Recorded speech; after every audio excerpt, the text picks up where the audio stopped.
Ito na mga maiinit na balita. Pasada Balita. Siyam na libong bariles ng diesel inaasang i-deliver na sa bansa sa Abril.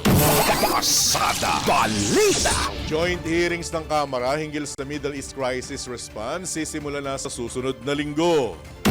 Pasada Balita. Palong bus firms iniimbestiga na sa biglaang pagtaas ng pasahe.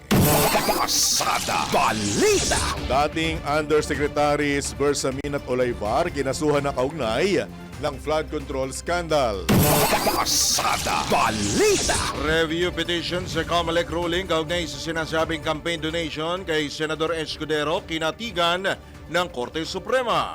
Pasada Balita. Sa balitang pangkalakalan, halaga ng piso muling sumadsad sa panibagong record low kontra dolyar. Pasada Balita. Balita naman mula sa ibayong dagat, Sana Oil! Australia magbabawas na ng kalahati ng kanilang fuel tax sa gitna ng krisis sa Middle East. Pasada Sa Balita. balitang pampalakasan, PBA player Calvin The Beast Abueva pinagmulta kasunod ng kanyang malisyosong pahayag laban sa mga referee. Pasada Balita. Sa balitang pangkalusugan, mga sintomas ng Cotard syndrome. Mamaya po yan, alamin natin. Pasada Balita. At sa balitang showbiz, anak nina Icy Guerra at Lisa Dino na si Amara natanggap sa Stanford University sa Amerika. Tambalang John Ibanez at Drew Nasino. Pasada Balita. Isa pong mainit na umaga, Luzon, Visayas, Mindanao, Mega Manila, sa buong bansa, sa buong mundo. Ngayon pong araw na ito ng Martes Santo na. Ngayon po ay Marso at 31 taon 2026. Kayo pa rin po ay nakatutok, nakikinig, nanonood sa pamamagitan ng impila may todong lakas.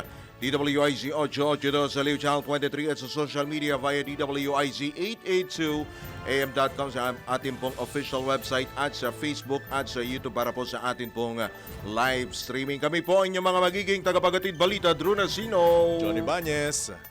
Pasada Balita. Sa oras po na 4 sandali makalipas ang ika-6 na ng morning, sa detalye nga po ng mga pumapasa ng mga balita. Pasada Balita. Good news po. Good news para sa ating lahat, lalo po sa mga motorista. Inaasahan ng Department of Energy ang pagdating, naka-red carpet din kaya ito, ng nasa 1 milyong bariles ng diesel. Nakatumbas po ito ng 165.7 million liters hanggang Abril. Ito ay kasunod na rin ang naunang shipment na 142,000 barrels mula Japan noong Huwebes, Marso 26. Kabilang sa nakatakdang dumating na deliveries ng 300,000 barrels mula Malaysia at Singapore sa unang bahagi ng Abril, 300,000 bariles mula North Asia o India sa kalagitnaan ng Abril, at 300,000 bariles din mula naman sa Oman sa pamagitan ng Singapore sa katapusan ng Abril o idinaan sa Singapore mula Oman. Isinagawa ang procurement ng langis sa pamagitan ng Philippine National Oil Company na maglalabas din ng supply sa mga local gas stations. Pasada Balita. Sakay ba ng barko yan? Barko to. Hindi ba pinangalanan ko ng barko? Kasi may mga nagre-react na mga kakampi nung kabila na yung unang dumating galing Russia, sa kanila raw galing. Ay, oo, di ba? Binalita nga natin yan. Pangalan ng barko nun? Sarah Sky? Sarah Sky. Okay. Permahin lang natin na ang gobyerno po ang nakipag-usap at ang pribadong sektor para maging makatotohanan at makabuluhan. Yan yung tinatawag na From Russia with Love. Alright. Sa kaugnay na balita, kinumpirma ng Department of Energy na aabot na hanggang 51 days ang supply ng mga produktong petrolyo sa bansa. Dahil rito sa mas marami pang supply ang inaasahang darating sa mga susunod na buwan sa kabila ng tumitinding tensyon sa gitnang silangan. Ayon kay Energy Secretary Sharon Garin, may kabuuang inventory na ng 75.052 million liters ang Pilipinas na mas tatagal pa ng halos 6 na araw kumpara sa naunang napaulat na 45 days stock. Sa kasalukuyan, mayroon ng 22.32 million liters ng gasolina, 32.51 million liters ng diesel, 142,140 liters ng kerosene ang Pilipinas. Habang 6.32 million liters naman ang jet fuel, 2.47 million liters ang fuel oil, at 10.27 million liters ang liquefied petroleum gas o LPG. Pasada Balita. Abot na sa kabuang 2.48 million barrels ang nakuhang supply na krudo ng Petron from Russia with love. Sa gitna pa rin ito ng kinakaharap na energy emergency na bansa bunsod ng kaguluhan sa Middle East. Ayon sa kumpanya, makatutulong ang mga order na ito para mapalakas ang kanilang fuel inventory hanggang Hunyo. Nilinaw din ng Petron na hindi bahagi ng regular nitong sourcing strategy ang pagkuha ng supply mula Russia at isinagawa lamang ito dahil sa matinding pangangailangan. Binigyang diin ng kumpanya na ang pagsasara ng isang refinery dahil sa kabiguang makakuha ng supply ng krudo ay magdudulot ng matinding kakulangan ng gasolina at langis sa buong bansa. Bigla ang pagtaas ng presyo, panic buying, pagkaantala ng transportasyon at logistics at mas malawak na problema sa ekonomiya. Pasada Balita. Ipinag-utos na ni House Speaker Faustino Bojeddi III ang pagkasanang joint committee hearings para mapabilis ang pagtugon ng pamahalaan sa pagsirit ng presyo ng langis, serbisyo at paunahing bilihin, bunsod pa rin ang krisis sa Middle East. Ayon kay Speaker D, layo ng mga pagdinig na pagsama-samahin na aksyon ng iba't ibang ahensya at economic managers para makabuo ng komprehensibong legislative response na tututok sa agarang ayuda, pagpapanatili ng katatagan ng ekonomiya at pangmatagalang resiliency. Bilang sa mga komiting mangunguna sa joint hearings ang Energy, Agriculture, Aquaculture and Fisheries, Foreign Affairs, Ways and Means, Labor and Employment, Transportation, Information and Communications Technology, Economic Affairs at Social Services.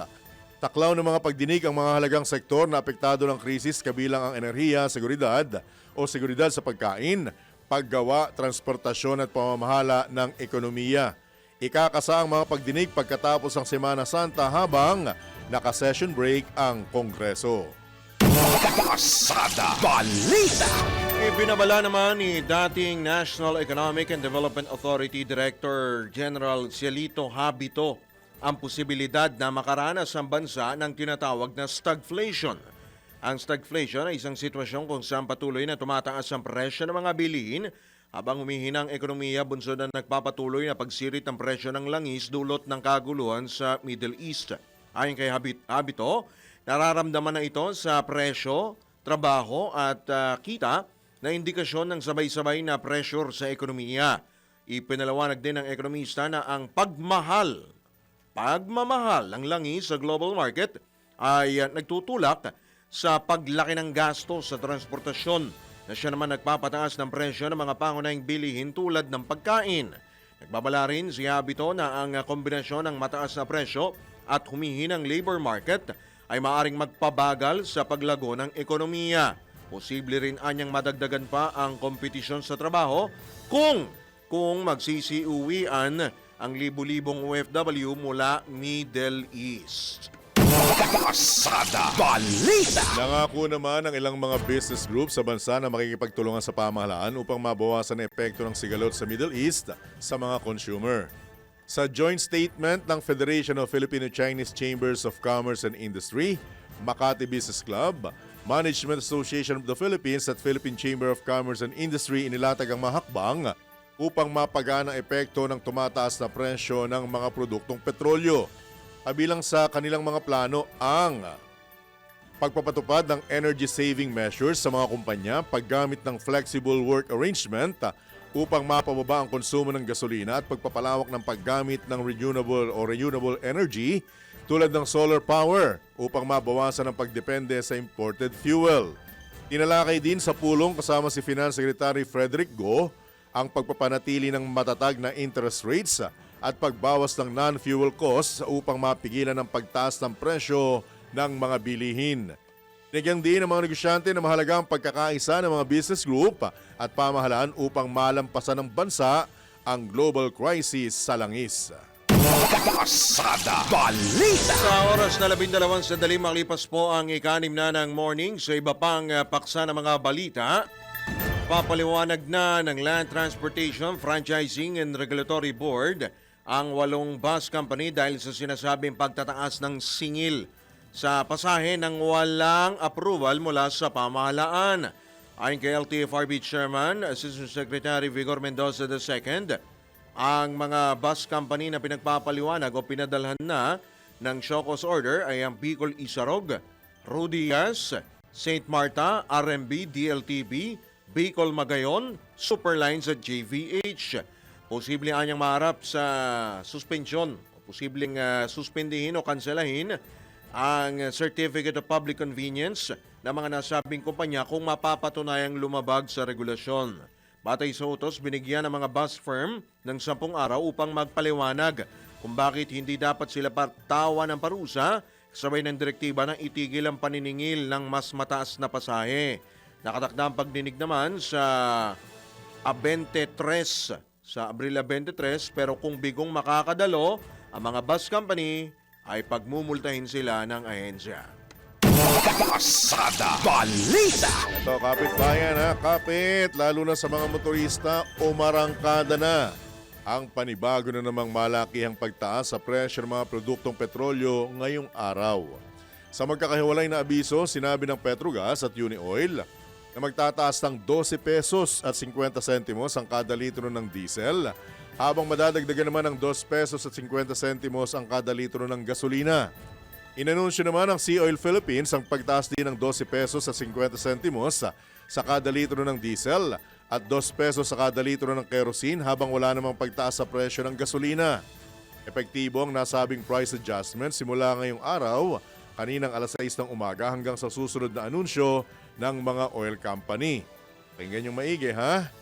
Ito na, 12 sunod na linggong pagtaas sa presyo ng gasolina, habang 14 na linggo naman para sa diesel at kerosene, sa gitna pa rin ng nagpapatuloy na tensyon sa gitnang silangan. Pasada Balita. Samantala, tanggap tayo ng ilang pag-uulat buhat sa labas ng himpilan. Bilang ng mga driver na nakatanggap na ng ayuda mula sa DSWD, umabot na sa mahigit 200,000. Detalye mula kay Patrol 38 Jen Patrolya. Mahigit 250,000 na driver ng papublikong sasakyan sa Metro Manila ang nakatanggap ng cash aid mula sa pamahalaan. Sa pinakahuling datos ng Department of Social Welfare and Development o DSWD, umabot na sa 256,040 beneficiaries ang nabigyan ng tig 5,000 pesos sa ilalim ng Assistance to Individuals in Crisis Situations o AICS program, na katumbas ng mahigit 1.28 billion pesos.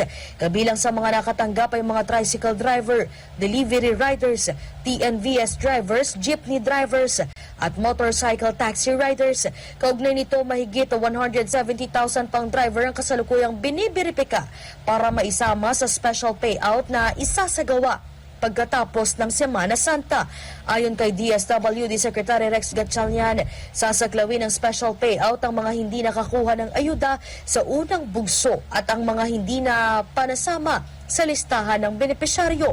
Para sa mga tricycle driver, nakikipag-ugnayan ng mga lokal na pamahalaan sa kanilang mga asosasyon upang makumpleto ang supplemental lease, habang magde-deploy naman ang help teams ng DSWD at LTFRB para sa mga jeepney driver upang ayusin ang listahan. Patuloy rin ang pakikipag-ugnayan ng pamahalaan sa mga transport network companies para sa kompletong listahan ng TNVS at motorcycle taxi riders.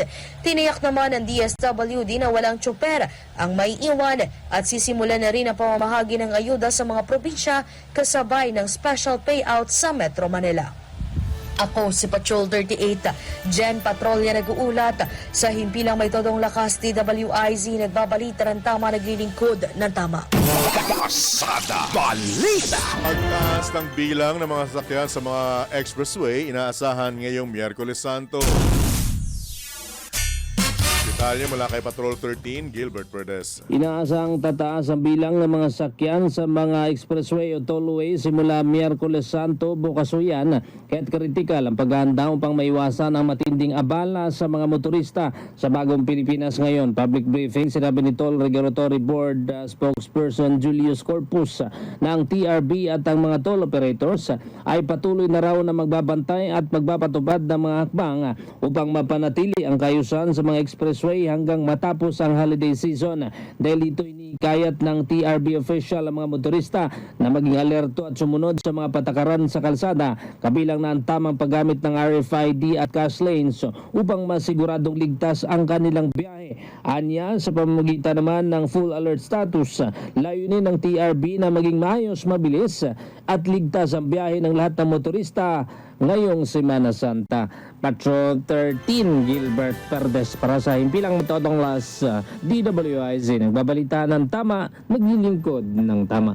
Kapag may bagong balita, naka-on air, agad-agad, DWIZ Patrol Report. Samantala, pinadali na ng Bureau of Internal Revenue ang emergency importation ng petroleum products ng Philippine National Oil Company o PNOC. Ito ay sa pamagitan ng pag-i-issue ng special permit ng Large Taxpayer Service bilang tugon ng pamahalaan sa umiiral ng State of National Energy Emergency. Ayon kay BIR Commissioner Charlito Martin Mendoza, agad na nakipag-ugnayan ang ahensya sa PNOC upang mapabilis ang pagproseso ng mga dokumento at permit sa importasyon ng langis. Maliban dito, naghahanda na rin ang BIR para sa mas mabilis na proseso ng mga susunod pang fuel importation at patuloy na mas suportahan ang supply ng enerhiya sa bansa. Pasada Balita. Nagsampa ng reklamong graft at malversation sa Ombudsman ang bagong alyansang Makabayan kasama ang iba pang concerned citizen laban kina dating Presidential Legislative Liaison Office Chief Adrian Bersamin at dating Education Undersecretary Trive Olivar kaugnay na sinasabing bilyon-bilyong pisong katiwalayan sa infra project. Ayon kay Bayan Chairman Teddy Casino, hiniling nila sa Ombudsman na imbestigahan ang papel ng dalawang opisyal sa sinasabing Commitment Insertion Kickback Scheme na may kaugnayan sa mga budget insertion sa pambansang pondo. Batay sa reklamo, may mga testimonya na nagsasabing bilyong piso ang sinasabing kickback na naipasa sa mga opisyal, kabilang ang sinasabing pondo para sa Pangulo na sinasabing ibinigay sa ilang installment. Sabay nito, binigyan din ng grupo na napapanahon ng paghahain ng kaso lalo't magsasara na ang Independent Commission for Infrastructure sa March 31 o ngayong araw nang walang napapanagot na mataas na opisyal. Init ng grupong bayan, dapat magsagawa ng buo at patas na investigasyon ng Ombudsman upang matukoy ang pananagutang kriminal, sibil at administratibo ng mga sangkot. Kasabay nito, isagawa ng kilos protesta ang grupo sa labas ng tanggapan ng Ombudsman upang isigaw ang kanilang hinaing. Pasada Balita. Ibinasura na ng Supreme Court ang petisyon ni dating Presidential Spokesman Harry Roque na pigilan ng Quad Committee ng Kamara para arestuin siya, padaluin sa committee hearing at magsumite ng mga dokumento kaugnay sa investigasyon sa Philippine Offshore Gaming Operators o POGO. Batay sa desisyon ng SC, iginit nitong moot o wala nang saysay ang petisyon ni Roque matapos bawiin ng House Quadcom ang inihaing contempt order dahil sa pag-adjourn na rin ng 19th Congress noong Hunyo na nakarang taon. Nabatid na inisyuhan ng contempt order at pinakukulong ng Quadcom si Roque noong Setyembre 2024 matapos itong tumanggi na magsumite ng mga dokumentong magpapatunay sa sinasabing bigla ang yaman nito. Sa ngayon, nananatili sa labas ng bansa si Attorney Roque at nag-a-apply ng asylum sa ibang bansa dahil sa kinakarap na kasong qualified human trafficking matapos makaladkad sa kaso ng Lucky South 99 Pogo Hub. Pasada Balita. Tinanggap naman ng Supreme Court ang petition for review na naglalayong ipawalang bisa ang desisyon ng Commission on Elections na nag-absuelto kay Senator Francis Chis Escudero kaugnay ng 30 million pesos na campaign donation mula sa isang kontratista. Ayon sa resolusyon, Pinayagan ng SC ang motion for leave of court upang magsampa tanggapin ang petition for review na inihain ni Barry Tayam.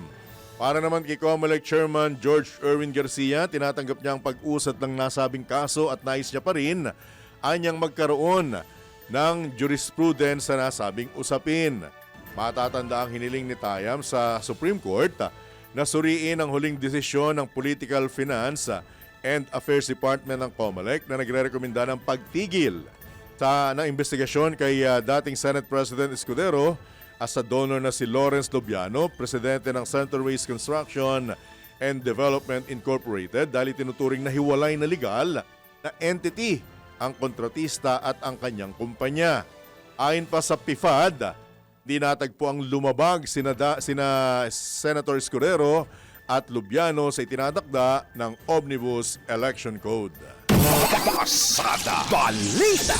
Samantala, impeachment complaint laban kay COMELEC Chairman George Garcia ikinakasa na. Nino, Patrol 24, June Samson. Nakatakdang maghain ng impeachment complaint ang ilang abogado laban kay Commission on Elections Chairman George Erwin Garcia. Sinabi ni Attorney Marvin Aceron na ito ay dahil sa paglabag umano ni Garcia sa Automated Election System Law, betrayal of public trust at iba pang umano'y krimen na nag-ugat sa nakalipas na 2 national elections. 4 na articles ang inilatag ni Aceron, kabilang ang paggamit umano ng ibang source code, hindi otorisadong server at paglilihim sa paggamit ng single private IPC address para sa 20,000 vote counting machines nitong mga nagdaang halalan. Isa pa sa pinagbatayan ang tinawag nilang betrayal of public trust dahil sa sistematiko at naniniling pagpapatupad ng campaign finance laws, partikular sa kaso ni na Senator Chis Escudero at Rodante Marcoleta kaugnay sa pagtanggap nila ng donasyon nang tumakbo sila noong 2022 at 2025. Samantala, tinawag naman ni Garcia na lumang issue ang mga aligasyon at paulit-ulit na raw nila itong sinagot. Napatunayan na niya ang kredibilidad ng mga nagdaang halalan sa pamamagitan ng random manual audit, revision ng mga balota, citizens arm observers at kinilala rin ng international community. Sa kaso naman anya ni na Escudero at Marcoleta, ipinaliwanag ni Garcia na pareho siyang nag-inhibit sa kaso at naipaliwanag na rin umano nila ang naging disposisyon ng COMELEC. Patrol 24, June Samson, para sa impilang may todong lakas, DWIZ, nagbabalita ng tama, naglilingkod ng tama. Kapag may bagong balita, naka-on air, agad-agad, DWIZ Patrol Report. Samantala, 15 katao kabilang ang tinaguriang self-proclaimed supremo ng Royal Kingdom of Maharlika Pearl of the Orient Organization, Inc. ang inaresto kaugnay sa sinasabing malawakang investment scam. Sa investigasyon ng Securities and Exchange Commission, lumilitaw na ng gancho ang nasabing grupo sa pamamagitan ng pagbebenta ng yellow at green cards na nagkakahalaga ng mula 200 piso hanggang 5,500 pesos. Kapalit nito ang pangakong lifetime benefit na 100,000 piso hanggang 5 milyong piso kapag naging hari ng Pilipinas ang founder ng grupo na si Rolando Ray Quipte Villar alias Supremo. Nabatid na pinangakuan din ng mga biktima na magiging benepisyaryo ng yaman ni dating Pangulong Ferdinand Marcos Sr. at tatanggap ng 2% earnings mula sa misteryosong mother account na sinasabing may ginto. Bagamat rehistrado bilang non-stock corporations ang nasabing kumpanya at ang sinasabing security ni alias Supremo na Royal Vanguard Transnational Intelligence Group Inc. Binabanggit na walang secondary license ang dalawang nabanggit na kumpanya para mag-solicit mula sa publiko bilang investment dahilan para maharap sa patong-patong na kaso ang mga inaresto. Pasada Balita. Po ito, PCSO magpapadala na ng vessel para sa mas mabilis na paglipat ng mga pasyente sa Batanes. Ang special report ihahatid ni Angelo Baeño.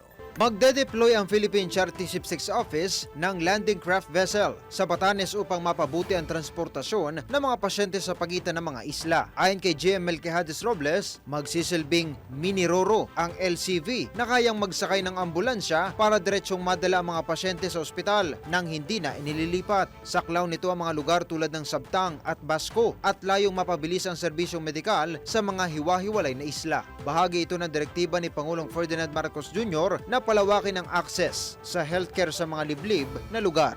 Yan ang PCSO, hindi umuurong sa pagtulong. Angelo Bainyo, nagbabalita ng tama, naglilingkod ng tama. Alam niyo po ba na katumbas ng bawat taya po ninyo sa Philippine Charity Ship 6 Office sa PCSO ay kawang gawa? Sa bawat ticket po ninyo, siguradong may matutulungan at natutulungan po tayo mga kababayan nating Pinoy sa kanila po pangangailangang medikal. Dahil sa PCSO, basta kawang gawa at pagtulong, hindi kanila uurungan. Kaya palaging tandaan, ang bawat taya may kawang gawa. Papalakas ng papalakas, palinaw ng palinaw, mga balita at impormasyong naiintindihan dahil malinaw mong nalaman. Tutok lang sa DWIZ mula umaga hanggang gabi. Updated on air and online. DWIZ nagbabalita ng tama, naglilingkod ng tama. Tambalang John Ibanez at Drew Nasino. Pasada Balita.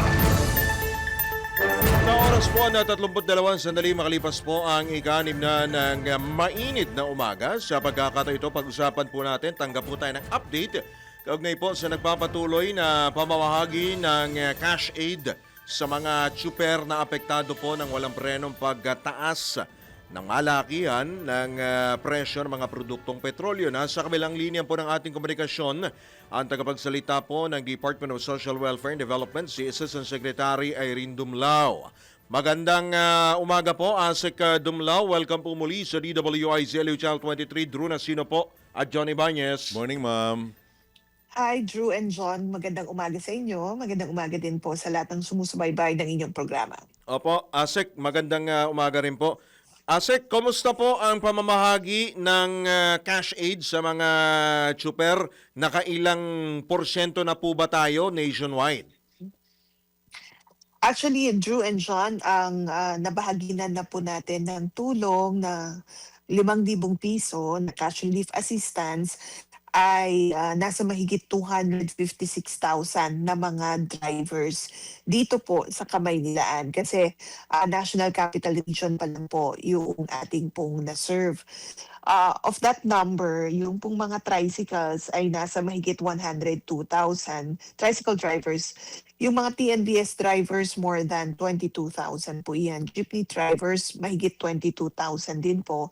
Service delivery riders, more than 86,000. And MC taxi drivers, more than 21,000 drivers po yan. Again, dito po sa Kamaynilaan. Mahigit 1.28 billion pesos na yung pong naipamahagi natin nung 2 linggo na tayo ay nag-distribute dito nga pong cash relief assistance. Right. So far, with your indulgence, going through Asek Dumlao, ano po yung pinaka-problemang kinakaharap ninyo sa pamahagi ng ayuda? Alam niyo po sa mga pag-iikot namin ni Secretary Rex Gatchalian sa lahat po ng mga payout sites natin, ang isa sa mga naobserbahan natin ay yung mga drivers na hindi po naipasama sa listahan. Opo. So, yun po yung karamihan ng mga tinanggap natin, no, ng mga hinaing. At ang naging resolution nga po natin dyan, dahil ang utos po ng Pangulong Marcos Jr., itiyakin na lahat po ng lehitimo at eligible drivers ay hindi maiiwanan at makakatanggap na po ng tulong mula sa ating pamahalaan. Ang naging direktiba po ni Secretary Rex Gatchalian ay kami na po yung magre-reach out sa mga LGUs, sa mga JODA, sa mga MC Taxi Association, TNBS Associations. Ano pong gagawin natin? ikukumpara po natin yung mga listahan na natanggap ng DSWD with their respective list.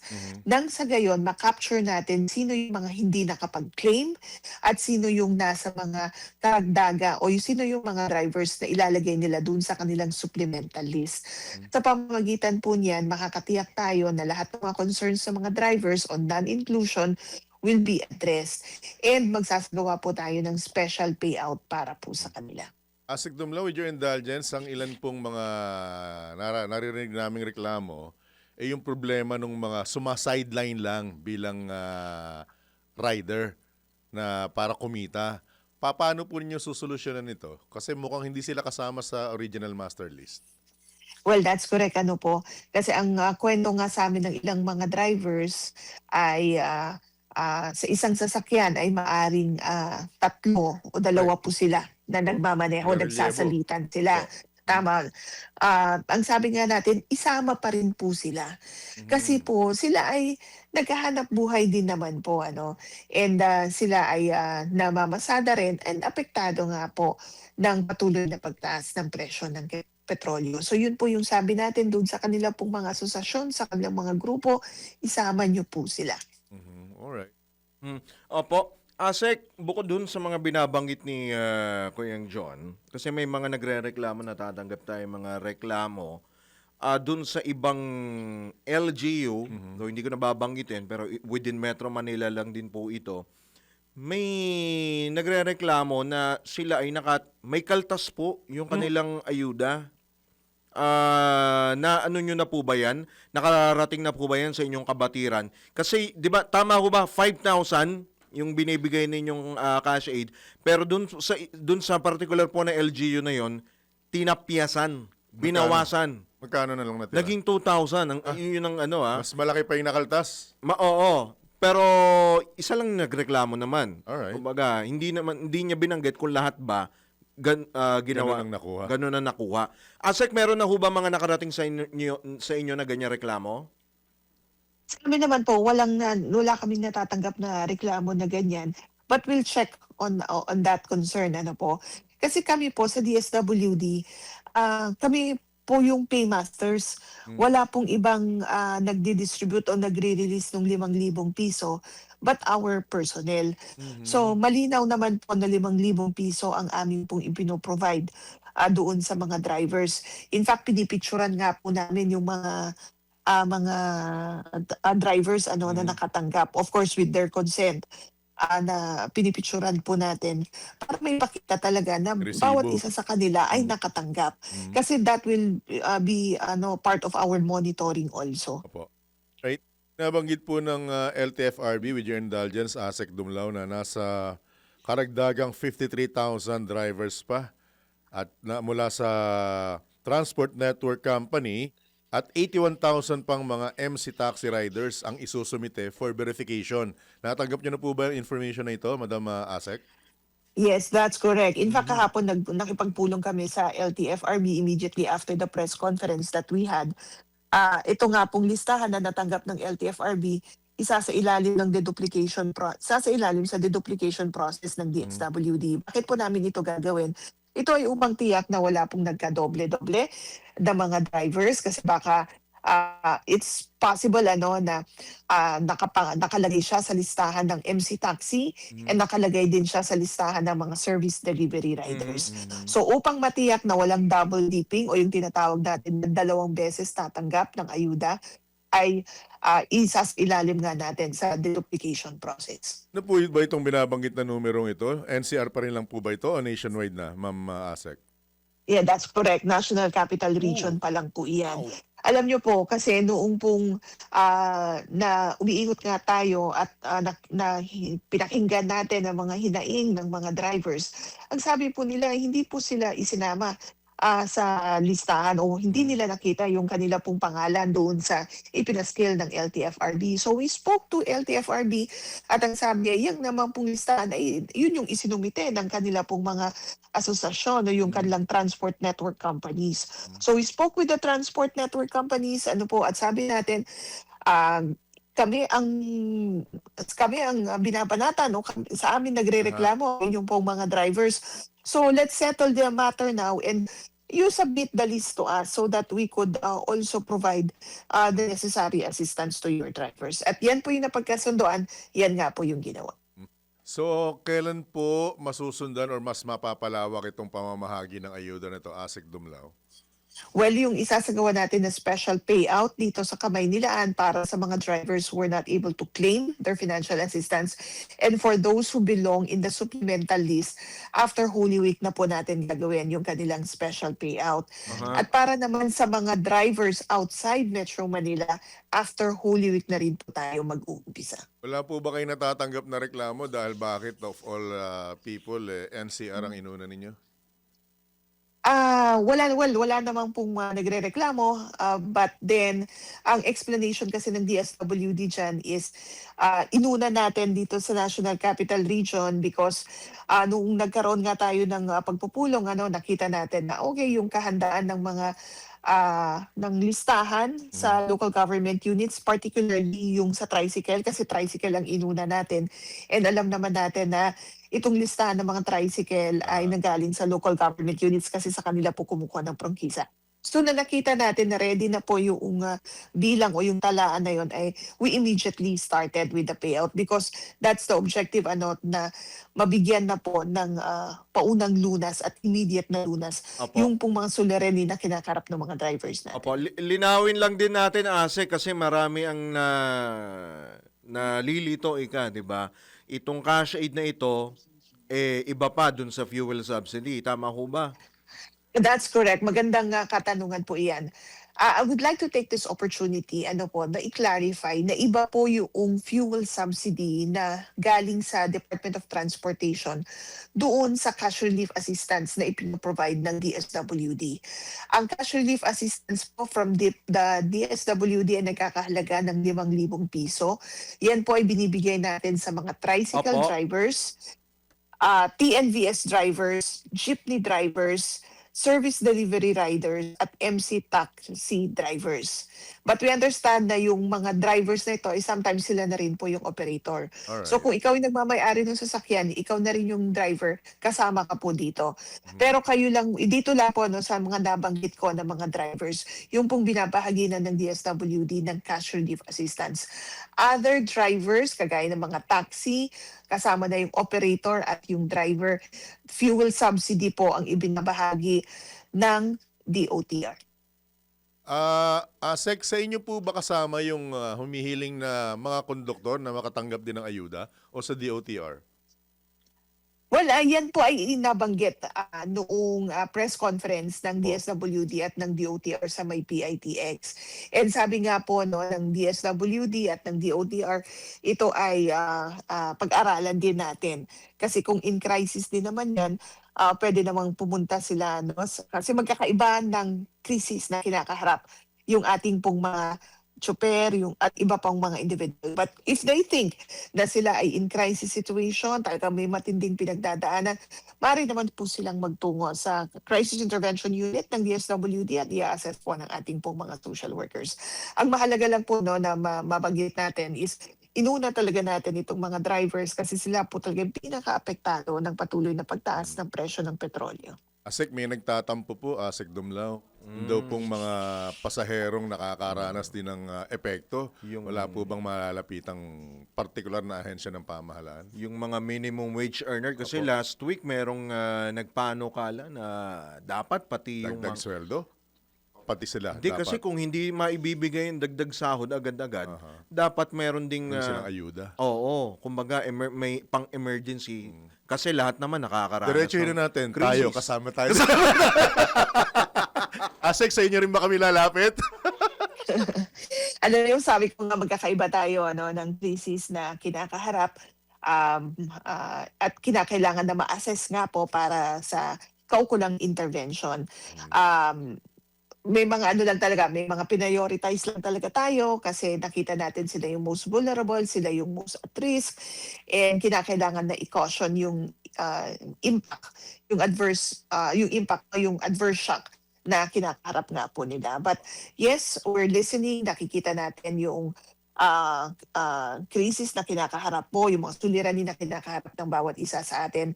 Kung kaya nga po ang ating pamahalaan ay gumagawa ng iba't ibang pamamaraan para po matulungan natin ang iba't ibang mga sektor. Asek, sapat pa po ba yung pondo para sa mga ayuda na yan, considering na NCR pa lang ang pinag-uusapan? May mahuhugot pa ba ho ba? Well, yes. Meron po tayong pondo. Sapat naman po ito. Ang in-earmark natin from our total fund of assistance to individuals in crisis situation ay 30 billion pesos. And so far, ang nai-release na natin dito sa Kamaynilaan ay more than 1.2 billion pesos. So tingin Laki po pa naman po pala. natin sapat pa itong pondo para matulungan naman ibang drivers outside Metro Manila. Opo. Lastly na lang, may mga nagtatanong din, kailangan pa po ba talaga ng mga politiko at iba pang opisyal ng pamahalaan pag nagbibigay ng ayuda? Dapat ba talaga kasama sila or ano lang yan? Di ba pinag-utos na yung bawal na EPAL, ma'am? For attendance lang yan. Tama po, at wala naman pong mga local chief executives na directly na nag-participate sa mga pamamahagi ng financial assistance. Wala po tayong nakita, because talagang DSWD personnel lamang po yung nandun sa mga payout sites natin. Kung meron pong mga nakita na mga local chief executives, sila ay umikot lang to supervise and tiyakin na maayos po yung mga isinasagawa na payout activities, na maayos yung venue, maayos, sapat po yung mga personnel na dineploy nila to assist the DSWD to ensure na orderly yung pamamahagi ng tulong. So bahagi lang po ng pagtitiyak nila na maayos yung kanilang pinoprovide na logistic support, yung pong nakita natin. Ano po? Opo. Asek, baka meron pa ho kayong mga karagdagang pang panawagan, payo sa ating po mga kababayan, lalo po yung sa mga, kasi yung iba talaga nakikipagsiksikan, yung iba hinimatay pa, di ba? Yung iba, nakamatay na eh. Actually, yung pang masaklap doon, di ba? Yung mga kababayan natin. Baka meron ho kayong mga karagdagang pang abiso, payo po sa kanila, lalo po yung mga talagang nag-aabang, yung iba hinahanap pa yung mga pangalan, Asek. Well, yes. Ang Department of Social Welfare and Development ay unang-una, tayo po ay humihingi ng paumanhin sa mga drivers na hindi po nakapag-claim ng kanila pong mga financial assistance at doon sa mga hindi po napabilang sa listahan. Humihingi po tayo ng paumanhin at nagkaroon po ng konting mga hiccups o challenges sa pamamahagi ng tulong. But rest assured that our department under the leadership of Secretary Rex Gatchalian ay inaayos at ina-address po itong concern nito. Kaya sabi po natin magkakaroon tayo ng special payout para po sa inyo. At gaya nga po ng nabanggit ko kanina, kami po ay nakipagpulong sa LTFRB, gayon din po sa inyong mga kumpanya, nang sa gayon yung mga listahan ay ma-perfect natin at wala po tayong maiwan ng mga drivers. Pangalawa po, kapag kayo po ay nagtungo sa mga designated payout sites sa itinakdang period, mangyari lamang po dalhin ang inyong valid driver's license, the original and photocopy of that. Yun lamang po ang hinihingi ng DSWD mula po sa inyo bago po namin i-release ang inyong financial assistance. And pangatlo po, Opo. patuloy po i-follow ang DSWD page para sa karagdagang impormasyon hinggil nga po sa pamamahagi ng tulong. Sek, attention, nagmensahe lang. Bukod daw po ba sa PWD at senior citizen, wala raw po bang special lane para sa media na manghihingi ng tulong? Ang media naman po na nagko-cover sa mga payout activities Opo. natin ay very much welcome sa In crisis din daw. activities natin. Yung pong mga in crisis ay iba po. Yung, Di ba personal sa inyo lumapit? Para hindi na kami pumila. mga jeepney drivers po, yung mga Ay, yung lisensya namin. May lisensya ako, professional. Opo. Salamat po, Ma'am, Asek. pinatatawa lang namin ngayon dahil alam namin mabigat itong problema nito. Pinasasay lang natin lahat para medyo gumang ng konti. Thank you so much, Asek. Ingat po, Asek. Maraming Good luck po, salamat, good luck. Drew and John. Magandang Message ka na lang namin. Salamat po, salamat. Thank you so much. Good morning, Maraming good morning. salamat God po. bless po. Magandang umaga. Right. Si Assistant Secretary Erin Dumlao ang tagapagsalita po ng DSWD. Daya naman. Ang daya ni Ma'am. Nung sinabing especially sa media, tinawanan lang tayo. Para po sa kabatiran ng lahat ito on national television at broadcast ng radyo, may pangailangan din po naman kami. Lahat At hindi naman naman. po ng lahat ng nasa hanay namin ay may mayaman kagaya ni Sir Drew. Uy, hindi naman. Grabe naman. Hindi, sa totoo lang, may mga pangailangan din po naman lahat tayo. Lahat naman tayo apektado yung crisis na yan sa ekonomiya. So, asigdom lang Alam mo na. O siya, eto baka pumila rin to. Ito, sumobra lakas ng tawa. Ayaw lang makisama sa amin, matindi rin pangailangan ito yung santo. Baka iba, Tawa, wagas. baka sa iba ka makakapila. Baka pupuntang Dubai na naman mapilahan ito. Kapag kakato ito, tanggap pa tayo na ilang pa mga report. Alituhan sa ayuda ng MC taxi drivers nilinaw ng DSWD. Detalye mula kay Patrol 38, nagbabalik si Jen Patrolya. Nilinaw ng Department of Social Welfare and Development ang sinasabing kalitungan sa pamahagi ng cash aid para sa motorcycle taxi riders. Ayon kay DSWD Secretary Rex Gatchalian, nagkaroon ng problema dahil sa maling pag-classify ng ilang transport network companies sa kanilang mga driver kung saan naitala ang ilang bilang delivery riders sa halip na motorcycle taxi. Dahil dito, hindi agad nakatanggap ng ayuda ang ilang rider dahil iba ang itinakdang payout schedule para sa service delivery sector. Sa datos ng DSWD, nasa 21,900 motorcycle taxi riders ang nakatanggap ng tig-5,000 pisong ayuda habang mahigit 86,000 delivery riders ang nabigyan din ng cash assistance. Gayunman, mas mababa ang claiming rate sa service delivery sector kumpara sa iba dahil sa maling pagkakatalaga ng mga rider. Iginit ng DSWD na ang issue ay nagmula sa listahang isinumite ng mga TNC at hindi sa mga ahensya ng pamalaan. Binanggit din ng kalihim ng isa sa may pinakamaraming reklamo ay ang Move It, kung saan maraming rider ang sinasabing na misclassify. Ako si Patrol 38, Jen Patrolya nag-uulat sa himpilang may todong lakas DWIZ, nagbabalita ng tama, naglilingkod ng tama. Pasada Balita. Samantala, kampanya para sa matatag na presyo ng mga pangunahing bilihin ngayong Semana Santa, tiniyak ng PNP. Tanya mula kay Patrol 17, Jopel Pelenio. Tiniyak sa publiko ng Philippine National Police na mananatiling mapagmatsyag ang mga otoridad sa pagbabantay sa presyo ng mga pangunahing bilihin ngayong Semana Santa para maiwasan ang hindi otorisadong pagtaas ng halaga ng mga commercial products. Ayon kay PNP Chief Police General Jose Melencio Nartates Jr. na kanilang pinagtibay ang koordinasyon sa DTI at mga lokal na pamahalaan para matiyak ang proteksyon ng mga mamimili laban sa mga mapagsamantalang negosyante.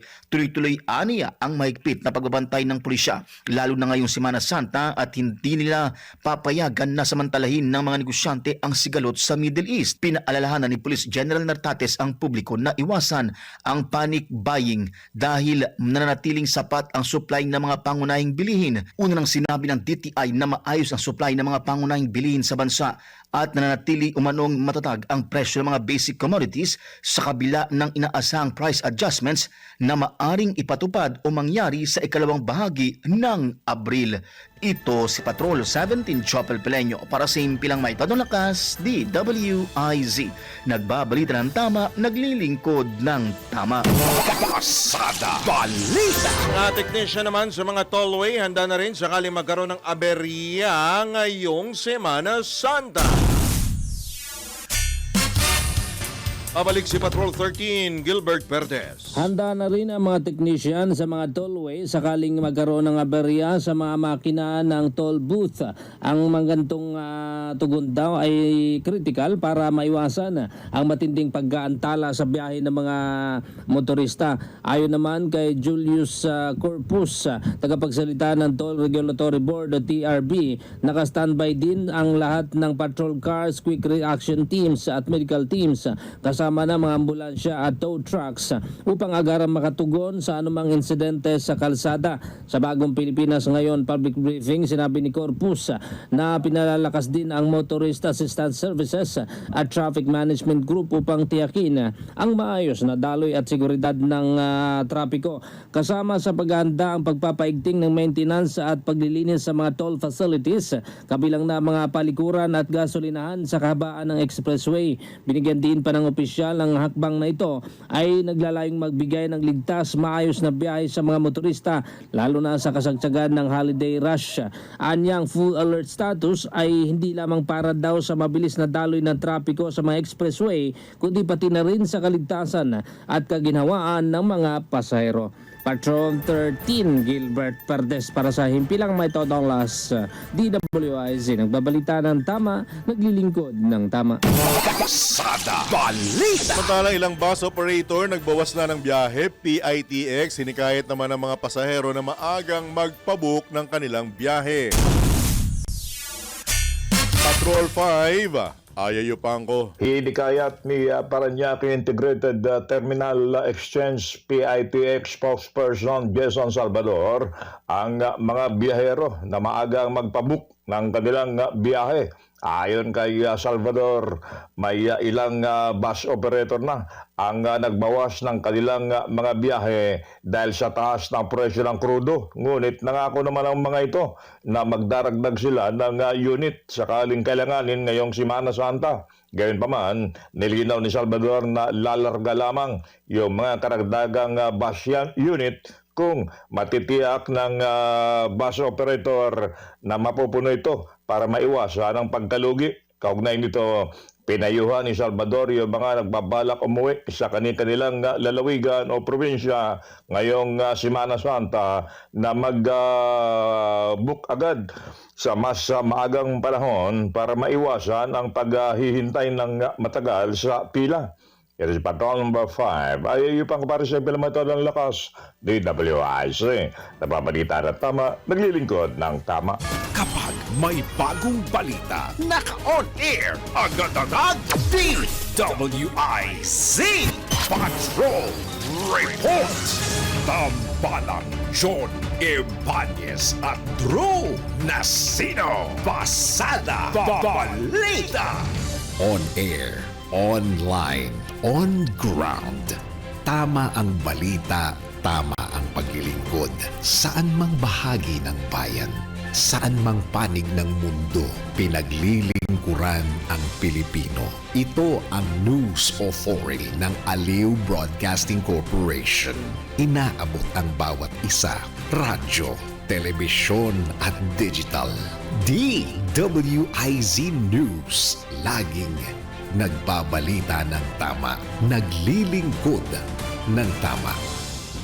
Miyembro ng ALC Group of Companies. Ang mga balita, dudoblihin ang pasada. Ang mga kontrobersyal, mga viral, mga trending na mga tao. Dalawang mas matinding papasadahan. Mga pangyayaring nakikita sa kalsada. Live na papasadahan. Tambalang John Ibanez at Drew Nasino. Doble ang lakas, doble ang tindi. DWIZ Pasada Balita sa DWIZ News, DWIZ News TV at Aliw Channel 23 at sa digital channels ng DWIZ. Huwag magpapaiwan para huwag maunahan. Pasada Balita. Balikan na po natin ang ulo ng mga mainit na balita. Pasada Balita. Siyam na libong bariles ng diesel inaasang i-deliver na sa Pilipinas sa susunod na buwan. Pasada Balita. Joint hearings ng Kamara hinggil sa Middle East Crisis Response sisimula na sa susunod na linggo. Pasada Balita. Palong bus firms iniimbestiga na sa biglaang pagtaas ng pasahe. Pasada Balita. Dating Undersecretaries Bersamin at Olayvar kinasuhan na kaugnay ng flood control scandal. Pasada Balita. Petition for review sa COMELEC ruling kaugnay sa sinasabing campaign donation kay Senador Escudero, kinatiga ng Korte Suprema. Pasada Balita. Sa balitang pangkalakalan, halaga ng piso muling sumadsad sa panibagong record low kontra dolyar. Pasada Balita. Balita naman mula sa ibayang dagat, Australia, magbabawas na ng kalahati ng kanilang fuel tax sa gitna ng krisis sa Middle East. Pasada Sa Balita. balitang pampalakasan, PBA player Calvin The Beast Abueva pinagmulta kasunod ng malisyosong pahayag laban sa mga referee. Pasada Balita. Balitang pagkalusugan, mga sintomas ng Cotard syndrome ating alamin. Pasada Balita. At sa balitang showbiz, anak ni na Icy Guerra at Lisa Dino na si Amara natanggap sa Stanford University sa Amerika. Tambalang John Ibanez at Drew Nasino. Pasada Balita.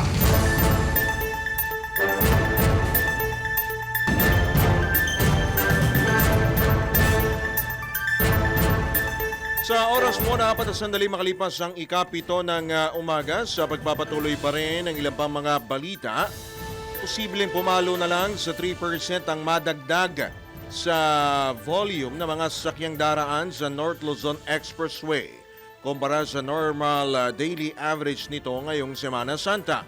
Ayon kay NLEX Corporation Traffic Operations Assistant Vice President Robin Ignacio, mas mababa ito sa taunang expected volume increase tuwing Holy Week Exodus na 8 hanggang 10%. Itinuturong dahilan ng NLEX ay walang iba, siyempre, kundi ang pagtaas ng presyo ng mga produktong petrolyo, bunsod ang kaguluhan sa Middle East. Prior kasi yung days before itong weekend na to, yung volume namin bumaba na po na between 5 to 8%. Kailangan nga po ng yung mas na presyo ng fuels po natin. So, yun, inaasahan din namin na itong Holy Week, actually yung recording po namin is mula Friday hanggang Easter Monday, that's April 6. Yung ina-expect natin taon-taon na increase na between 8 to 10%, baka around 3% na lang po yung marirealize natin na pagtaas ng volume. Siguro 3% po yan, mga 10,000 mahigit pa normal daily average po natin. Sa kabila nito, tiniyak ni Ignacio na nakahanda pa rin sila sakaling lumampas sa inaasahan ng bilang ng mga motoristang daraan sa NLEX. Kaya kami naman po sa NLEX ay nakahanda pa rin po. In fact, umpisa po nung Friday, wala na po tayong closure, wala nang roadwork, po lahat yung lays natin. Tuloy-tuloy po yan hanggang April 6, yung Easter Monday. Kapotinig ni NLEX Corporation Traffic Operations Assistant Vice President Robin Ignacio sa panayam ng DWIZ. Pasada Balita. Tutol naman ang ekonomistang si Professor Solita Winnie Monsod na suspinde ng excise tax sa langis sa gitna ng kinakaharap na oil crisis. Binigyan din ni Professor Monsod na mas makikinabang ang mayayaman kaysa mahihirap kapag sinuspindi ang excise tax bukod sa mawawalan anya ng kita ang pamahalaan.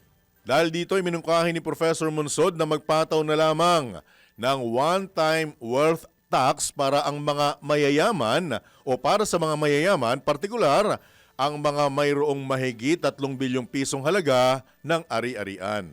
Why doesn't he impose a one-time wealth tax? You know, just for this crisis, then we will have the money to give to the poor directly. Isn't that a better alternative than what we are doing now? And I think, I don't know, let's just ask the wealthy for once to help, right? The poor. Gusto ko lang sa aking wealth tax sana is, you know, each of them, basta kung 3 billion, yung kanilang first 3 billion pesos, wag itatax. Tama na siguro yun. Tapos, i-tax na yung over 3 billion. Suportado naman ni Professor Monsod ang panukala ni Senator Sherwin Gatchalian na makipag-usap ang Pilipinas sa Iran upang payagan ang oil tanker para sa bansa na dumaan sa Strait of Hormuz. Ako, I'm in favor of si Senator Gatchalian. Hindi ba sabi niya, please, why don't we talk to Iran and ask them to allow the tankers with fuel for the Philippines to pass through the Straits of Hormuz. Why not? Why, you know, that I think it's very good idea. Yan naman po ang tinig na ekonomistang si Professor Solita Winnie Monsod sa panayam ng DWIZ. Pasada Balita. Iba pang balita, sumuko na sa pulisya ang suspect sa viral na gas and run incident sa Quezon City. Ayon sa Quezon City Police District, kusang nagtungo sa Police Station 1 ang suspect na kinilalang si alias Jefferson, 27 anyos, dakong alas 8 ng gabi kasama ang kanyang pamilya. Lumabas sa investigasyon na nagtago ang suspect matapos mag-viral ang insidente at nanatili sa kanyang bahay sa San Jose del Monte, Bulacan, kung saan natagpuan din ang sasakyang ginamit. Naharap ang suspect sa kasong estafa na ihahain sa Office of the Prosecutor. Tiniyak naman ng QCPD ang pagtalima sa due process at ang patuloy na pagsisikap na maibigay ang hustisya sa insidente. Pasada Balita. Iginit naman ng isang senador na dapat isama rin ang mga minimum wage earners sa gagawing benepisyaryo ng tulong panghanap buhay sa ating disadvantaged displaced workers o TUPAD program. Ayon kay Senator Erwin Tulfo, hindi dapat limitado sa transport sector ang mga makikinabang sa ilalabas ng 1.2 billion pesos ng DOLE para sa TUPAD program. Wala rin anya nakikitang problema ang mambabatas kung isasama sa TUPAD ang mga minimum wage earners. Sa halip, mahalaga lang anyang tiyakin na hindi na makakaepal ang mga politiko sa pamamahagi ng pondo. Una rito, inanunsyo ng Department of Labor na maglalabas ito ng 1.2 billion pesos na ayuda para sa mga vulnerable workers, partikular na sa mga driver ng pampublikong sasakyan na lubang naapektuhan ng krisis sa langis. Tambalang John Ibanez at Drew Nasino. Pasada Balita. Oras sa 10 sandali makalipas ang ikapito ng umaga. Sa pagkakataon ito na sa kabilang linya po ng ating komunikasyon ang Toll Regulatory Board o TRB sa katauhan po ng kanilang tagapagsalita na si Ginoong Julius Corpus. Magandang umaga po, Sir Julius. Welcome po muli sa DWIZ Channel 23. Drew Nasino po at John Ibanez. Morning, sir.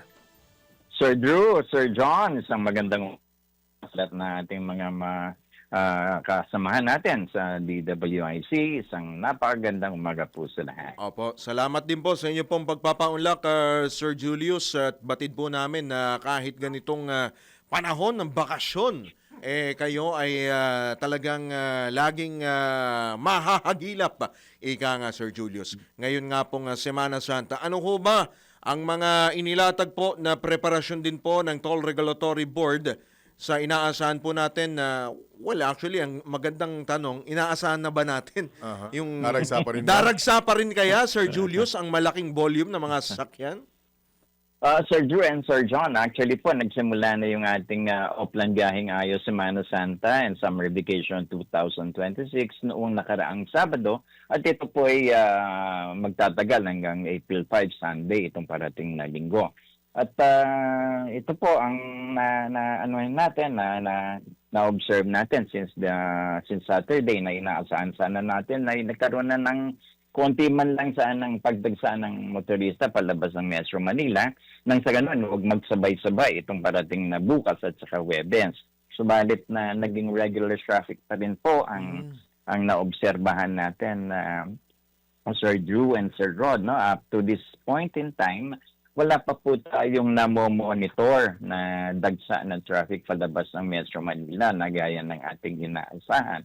At may nagsasabi nga po at ibang toll operators also are anticipating na hindi po siguro kasing dami ng mga dating Semana Santa ang posibleng maglakbay itong mga parating na araw.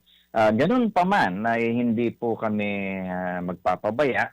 Ang mga toll operators at ang aming tanggapan ay lubos pa rin po ang paghahanda para matugunan ang mga posibleng kaaganapan na mangyari itong parating na Wednesday and Thursday na inaasahan natin na maaaring magkaroon ng bugso ng mga motorista.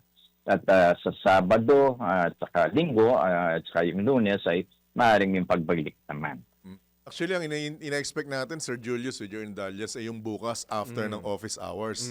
Dahil bukas sigurado wala nang mga pasok sa mga sa mga trabaho at sa paaralan. So, yung ina-expect nyong volume, lesser, Sir Julius, pero magkagayon man, hindi rin kayo ikangay magbababa ng inyong tawag dito, ng paghahanda sa ganitong senaryo, sir. Tama po, full force and heightened alert pa rin po tayo. Full deployment po tayo ng mga tao, nitong ating mga toll operators. Ganyan din po ang aming monitoring teams, traffic monitoring, road safety and monitoring teams, ay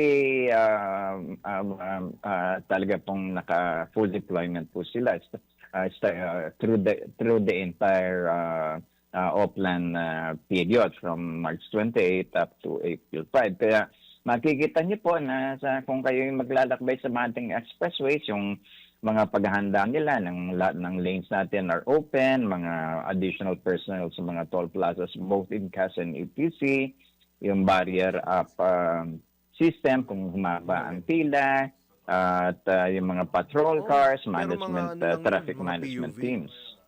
Opo, nabanggit niyo po yung mga PUV. Ukol po ba ito dun sa discount, Sir Drew and Sir John? Opo. Yung mga Opo. discount po, hanggang kailan kaya yan, Sir Julius? Yan po ay sinimulan actually yung pag-compute ng discount noong March 23 pa, na sinimulan na po yan.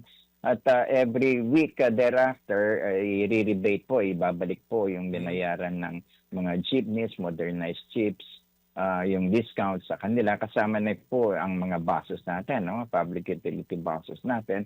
At lahat ng trucks ay mabibigyan po ng diskwento. Kaya ang ginawa po ay nakiusap po ang aming butihing kalihim, si Secretary Bani Lopez at Chairman ng TRB at ang Executive Director po ng TRB, ang aming boss, si Attorney J.R. Tugade, sa mga toll operator. At kaya po pinagbigyan ng ating mga toll operators and toll concessionaires.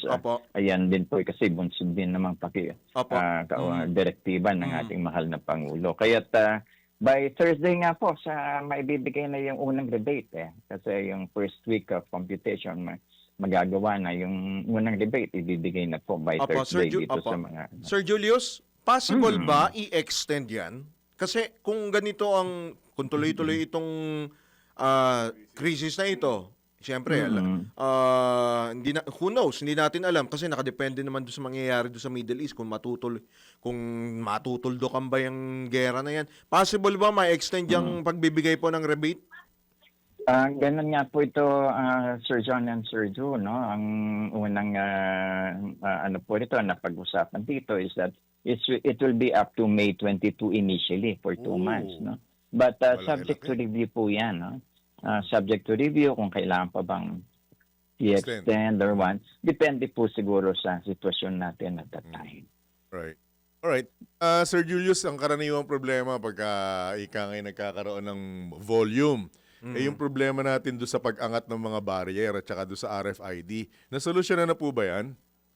Tama po kayo, Sir John. In fact, many of these flaws o yung mga sinasabi natin naging problema noon ay naayos na po ng ating mga toll operators. At the same time, yun nga sinasabi natin na pagka humaba yung traffic sa mga toll plaza ng mga 100 meters, automatic po yan dapat iakyat yung barrier para tuloy-tuloy po ang traffic. At yung ating pong mga additional toll assist personnel at saka yung mga ETC technicians na naka-standby po will be there para kung sakali man po na magkaroon ng aberya ay dalay yung pong maayos nitong mga technicians na to. Speaking of technicians, gaano karaming technicians ang ide-deploy dyan, Sir Julius? Lahat ba ng personnel? Bawal ba mag-leave? Tama ba? O 4-day work week din?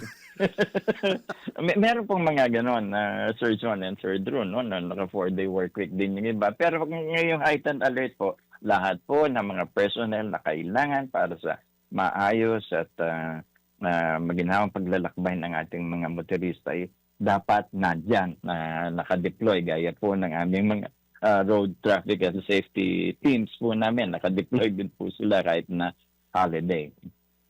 Po.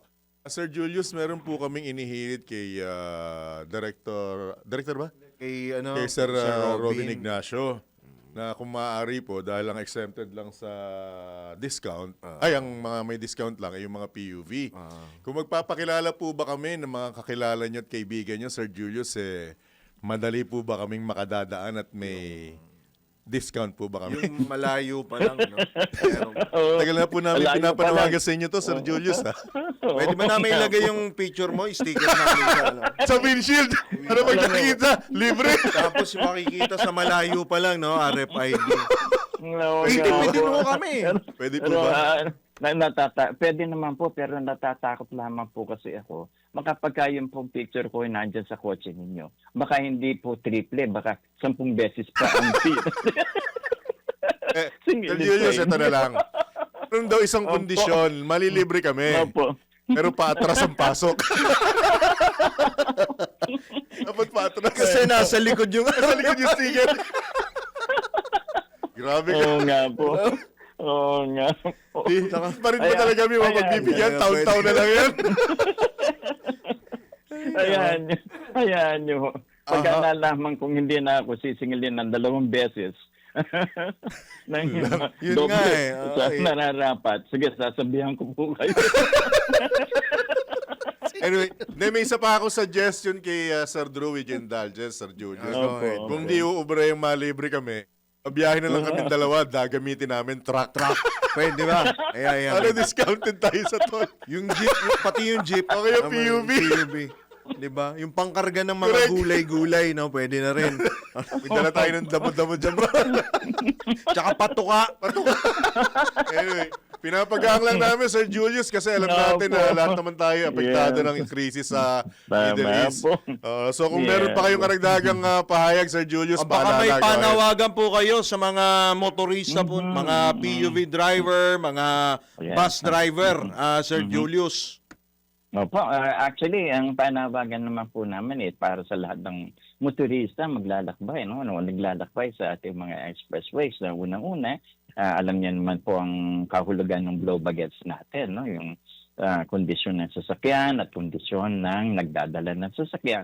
At ang additional na pakiusap po namin, kung naka-RFID po kayo, sana may sapat na load naman po kayo para hindi tayo magbagal sa mga toll plazas natin. At the same time, kung na-indulto po kayo ng traffic o dahil sa mga sakuna o na nagdudulot ng traffic, sana po'y dagdagan ninyo ang inyong pasensya nang sa ganon ay hindi na umabot pa sa road rage or another sakuna or unwanted incident gaya ng mga bungguhan sa expressways na lalong nagpapabigat sa daloy ng traffic. Ang nais po natin ay magkaroon ng lahat ng gumagamit ng expressways natin ng isang ligtas, maayos, komportableng paglalakbay sa ating mga expressways. At sana'y makaabot kayo ng matiwasay sa inyong mga patutugunan. Alright, Sir Julius, at ipapaalala lamang po namin, ha? Wala pong libre kahit kaibigan kayo ni Sir Julius Corpus. Thank you so much, Ingat sir. po, sir. Ingat. Salamat po. Maraming salamat po, Sir John and Sir Drew, sa lahat po ng ating magagaling na kasamahan dito sa Salamat po. program sa DWIC. Maraming salamat po. Thank you. Ingat po, ingat. God bless, God bless, sir. God bless. Alright. Pakilala mo sino yun? Puro katawa dyan. Nag-message kasi sa YouTube. Binabash naman tayo. Hindi pa naman. Hindi pa naman. Si Ginoong Julius Corpus po yan, ang tagapagsalita po ng Toll Regulatory Board. Matinding sticker. Oo. Di ba? Hindi, ang matindi nun. Nagkamali bukod doon ng sa lagay, sticker, no, sa ang laki, likod. di ba? Tapos yung i-record mo yung interview natin sa kanya. So malayo pa lang naririnig niya yung boses niya. Naka-speaker tayo. Pagdating doon, pok! Triple! May mas matindi. Paano yung RFID ko nasa gilid? Yun lang. Paano? Papadaan. Paatras nga dapat. Wala namang patagilid. Uy, ayusin mo. Ikaw na. Ako na ba? Ikaw na. Nakilala mo na ba? Oo. Sige. Tanggap pa po tayo ng pag-uulat mula sa labas ng himpilan. May kaugnayan ito pagbubukas ng Central Luzon Link Expressway, pangunahan ni Pangulong Marcos ngayong umaga. Talya nagbabalik Patrol 13, Gilbert Perdes. Pangungunahan ni Pangulong Ferdinand Marcos Jr. ang pagbubukas ng bagong expressway sa Central Luzon ngayong araw. Matapos nga ang pagbubukas ng Cavitex C5 Link Segment 3B kahapon sa lungsod ng Parañaque, isa na namang mahalagang proyekto sa infrastruktura ang nakatagdang buksan para sa publiko. Ito nga ay ang Central Luzon Link Expressway o yung CLX, isang 30 kilometers expressway na magdurugtong sa Tarlac City at Cabanatuan City sa lalawigan naman ng Nueva Ecija. Sa panayam kay DPWH Secretary Vince Dizon kahapon sa ginanap na pagbubukas sa Cavitex Segment 3B, sinabi nitong personal na ipinagutos ni Pangulong Marcos na pabilisin ang konstruksyon ng naturang expressway upang mapakinabangan na ito ng publiko ngayong nalalapit o ngayong Holy Week. Ayon naman kay Pangulong Marcos, tuloy-tuloy ang pagbubukas ng mga bagong kalsada bilang bahagi nga ng pagsisikap ng pamahalaan na gawing mas mabilis, maginhawa at ligtas ang biyahe ng mga Pilipino sa iba't ibang bahagi ng bansa. Patrol 13, Gilbert Pardes para sa Himpilang May Todolas, DWIZ, nagbabalita ng tama, naglilingkod ng tama. Pasada Balita. Samantala, Philippine Ports Authority kinumpirmang kulang ang mga barkong bumabiyahe ngayong Semana Santa. Isa pang report buhat kay Patrol 5, Aya Yupanco. Kinumpirma ng Philippine Ports Authority o PPA na kulang yung mga barkong bumabiyahe dahil sa epekto ng krisis sa gitnang silangan. Ayon kay Philippine Ports Authority General Manager Jay Santiago, tinatayang nasa 10% ng mga biyahe ng barko ang nabawas o naantala habang ang iba ay bumagal ang operasyon. Bukod dito, tumaas na rin ng 20% yung singil sa pasahe sa mga barko dahil sa pagsirit ng presyo ng petrolyo. Tiniyak naman ng PPA na handa ang mga pantalan sa pagdagsa ng mga pasahero at nagpatupad na rin sila ng no-leave policy para sa kanilang mga empleyado. It is Patrol number 5. Ay, yung pang-operasyon permito ng lakas. DWIC. Nagbabalita ng tama, naglilingkod ng tama. Alam niyo ba na ang katumbas ng bawat taya sa Philippine Charity Sweepstakes Office o PCSO ay kawang gawa? Sa bawat tigat mo, sigurado may matutulungan kang kababayan sa kanilang pangangailangang medikal. Dahil sa PCSO, basta't kawang gawa at pagtulong, hindi kanila uurungan. Kaya't palagi pong tatandaan, sa bawat taya, may kawang gawa. Papalakas ng papalakas, palinaw ng palinaw, mga balita at impormasyong naiintindihan dahil malinaw mong nalaman. Tutok lang sa DWIZ. Mula umaga hanggang gabi, updated on air and online. DWIZ. Nagbabalita ng tama, naglilingkod ng tama. Tambalang John Ibanez at Drew Nasino. Pasada Balita. Sa pagpapatuloy ng ating balitaan, iginit ng isang constitutional lawyer na hindi dapat maapektuhan ng krisis sa langis ang pagtalakay sa impeachment complaint laban kay Vice President Sara Duterte. Binigyang din ito sa DWIC ni Atty. Paulo Emanuel Tamase, Assistant Professor sa UP College of Law, dahil tungkulin ng Kongreso na talakayin ang impeachment complaint alinsunod na rin sa konstitusyon. Niniwala si Atty. Tamase na sapat ang resources ng pamahalaan para sa impeachment, gayon din ang pagtugon sa iba pang suliranin ng bansa. Yung usapin po ng pananagutan, central po talaga yun sa ating pamahalaan. Ibig sabihin po noon, isa po talaga siyang prioridad. Yung krisis po na nangyayari sa Middle East at yung malaki niyang epekto sa presyo ng gasolina at malapit na presyo ng mga bilihin, totoo pong krisis yun. At kailangan po talaga siyang pagtuunan ng pansin. Ngunit hindi po ibig sabihin na nawawala yung kahalagahan ng isang gobyerno na sumusunod dun sa tungkulin niya sa mamamayan. Malamig naman si Atty. Tamase sa pinalulutang na posibleng diversionary tactic ang inihirit na temporary restraining order ng mga taga-suporta ni VP Sara sa Korte Suprema laban sa pagdinig ng Kamara sa nasabing reklamong impeachment. Karapatan naman po talaga nila na maghain ng petisyon na iyon. Ngunit importante din po yung tinatawag natin na restraint, no? O yung parang yung self-control laban dun sa paggamit ng mga prosesong legal upang mapatigil yung iba pa kong mga proseso na mukha namang tumatalima sa ligang batas o sa constitution natin. Po ang tinig ng constitutional lawyer at UP College of Law Assistant Professor na si Atty. Paulo Emanuel Tamase sa panayam ng DWIZ. Pasada Balita! Tinawag namang mali ng Commission on Elections ang napipintong impeachment complaint na ihahain ng ilang abogado laban sa poll body. Kaugnay ito sa paratang na pabor ang COMELEC kina Senators Francis Escudero at Rodante Marcoleta sa pagpapatupad ng campaign finance laws.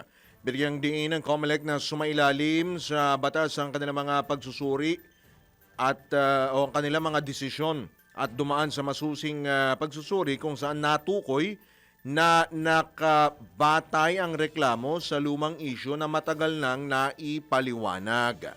Nilinaw din ng poll body na nag-inhibit sa dalawang kaso si COMELEC Chairman George Garcia upang maiwasan ang conflict of interest. Isinabang impeachment complaint ni na Attorney Marvin Aceron, si Kini Labastilla at social entrepreneur Robbie Juan Laurel na inakusahan ang COMELEC ng betrayal of public trust, high crimes at paglabag sa Republic Act 8436, kabilang ang sinasabing paggamit ng unreviewed software at hindi otorisadong server sa 2025 national elections. Samantala, pinanatili ng ahensya ang pangako nitong ipagpapatuloy ang malinis, patas at transparent na halalan para sa sambayanang Pilipino. Pasada Balita! Nagbabala naman ang ekonomistang si Professor Astro del Castillo na posible pang madagdagan ang krisis sa bansa dahil sa pagdating ng tag-init. Bukod pa ito sa maaaring lumubha ang epekto ng lumalalang gulo sa Middle East. Pag nagsa-summer, minsan may crisis. Oftentimes, may crisis na hinaharap tayo. Ano yun? Crisis na naman sa tubig. Crisis na naman sa init. Maapektuhan na naman ang pagkain. Handa ba ang gobyerno dyan? Meron na tayong crisis ngayon sa Middle East. So, yun na yung mga usapin na kailangan natin usapan. At paghandaan ng ating mga kababayan. Huwag nila sabihin na, naku, hindi na ho namin madadala yan. Mahirap na problema yan. Maapektuhan sila. Kaya kailangan maging resilient sila. Dapat government should inspire the people. No? Na, ito yung resiliency program nyo as individuals. Ito ang resiliency ng education. Naniniwala rin si Professor Del Castillo na dapat hayaan ng pribadong sektor kabilang na ang mga mall na magdesisyon hinggil sa kanilang work arrangements. Government should just give us the flexibility. Huwag nila i-restrict kami, no? Mag-usap kami, no? Let the market forces decide, no? Yan ang very important kasi yung protektahan ng business ang kanilang profit margin. Pag walang tao, syempre, isasara natin yung mall ng mga mas mabilis, no? Mas maikli ang mall hours. So yun na lang. Ano talaga ang pwedeng ibigay nila sa amin, no? Laging tayong nagsasakripisyo. Alam na namin yan. Actually, medyo nasimula na ng mga karamihan ng kasama natin sa business. Ano yung isusuporta nyo sa amin? Iginit din ng nasabing ekonomista na dapat itaas na ang usapin sa paghahanap ng pangmatagalang solusyon sa krisis. Yung mga work from home, actually kami sa pag-uusap ko sa pribadong sektor, halos ginagawa na yan. No? Tapos na yung usapin yan sa amin. Dapat itaas na po natin yung level na yan. Yan ang kailangan ng ekonomiya. Mga band-aid solutions or mga talagang mga stopgap measures lang. We are way beyond there. No? Kasi it's almost a month na. Yan naman po ang tinig na ekonomistang si Professor Astro del Castillo sa panayam ng DWIZ. Pasada Balita! Samantala, guidelines para sa carpooling program inilabas na ng MMDA. Kapang pag-uulat, buhat kay Patrol 38 Jen Patrolya. Inilabas ng Metropolitan Manila Development Authority ang panukalang patakaran para sa isang carpooling program na layong tulungan ang mga commuters sa pagtaas ng presyo ng gasolina. Ayon sa MMDA, maaari umanong makilahok ang mga may-ari ng pribadong sasakyan, gayon din ang mga negosyante, pabrika, opisina at ahensya ng pamahalaan.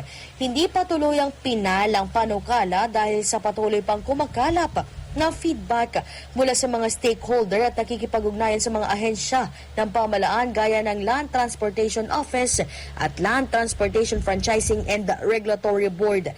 Layunin ng programa na pabilisin ang accreditation habang naglalagay ng mga mekanismo upang maiwasan ang pang-aabuso at iligal na operasyon gaya ng colorum. Kabilang sa mga iminungkahing alituntunin ay limitado sa point-to-point trips, ipinagbabawal ang roadside pick-up at drop-off. Limitado ang trip sa peak hours mula alas 6 ng umaga hanggang alas 8 ng umaga at alas 5 ng hapon hanggang alas 9 ng gabi. Isang biyahe lamang kada time slot ang pinapayagan. Para naman sa company-based arrangements, dapat para lamang sa mga empleyado o miyembro ng isang organisasyon. Ipinagbabawal naman ang koleksyon ng bayad kada biyahe at dapat sumunod sa contractual agreements. Lahat ng ruta ay kailangan ng aproba mula sa LTFRB. Katuwang ang MMDA na mag-i-issue rin ng temporary special permit habang mataas ang presyo ng gasolina. Target naman ang mga otoridad na simulan ng implementasyon pagkatapos ng Holy Week. Sinabi naman ng LTFRB Chairman Vigor Mendoza II na magiging simple at online ang proseso ng aplikasyon para sa permit. Ako si Patrol 38 Jen Patrolya nag-uulat sa himpilang may todong lakas. DWIZ nagbabalita ng tama, naglilingkod ng tama. Kapag may bagong balita, naka-on air, agad-agad, DWIZ Patrol Report!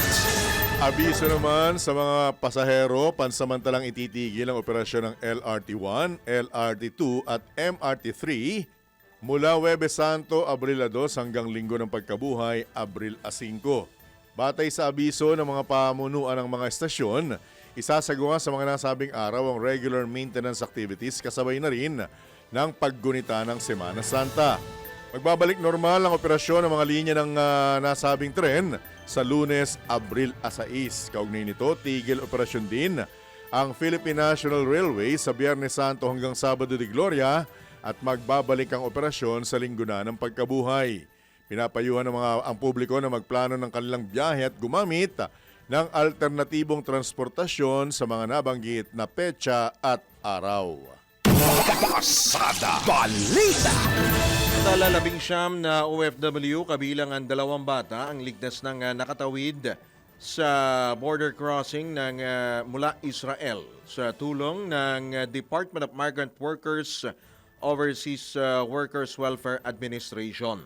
Pagdating sa Taba border ng mga OFW, sinalubong sila ng staff ng Philippine Embassy sa Cairo, Egypt at OWA Rapid Response Team bago sumakay ng eroplano patungong Pilipinas via Doha na inaasahang darating sa Abril 1.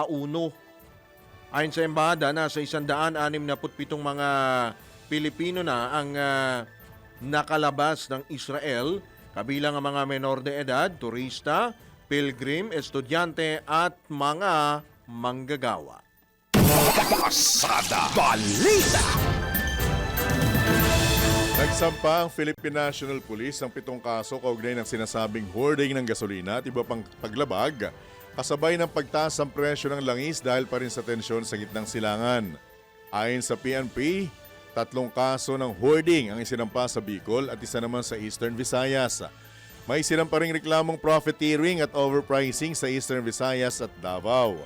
May isang reklamo para sa paglabag sa trademark infringement sa Central Luzon. Nabatid na naaresto ng mga otoridad ang isang 43 anyos na lalaki sa isang anti-illegal fuel sale operation sa Ligao City, Albay noong namang Marso 26. Nakuha sa operasyon ang isang fuel tanker truck, ilang storage containers at tinatayang 1,000 litro ng gasolina pati na rin ang marked money na ginamit sa nasabing operasyon. Umaabot sa humigit kumulang 2 milyong piso ang kabuuang alaga ng nasabing mga naharang na kagamitan at produkto. Pasada Balita.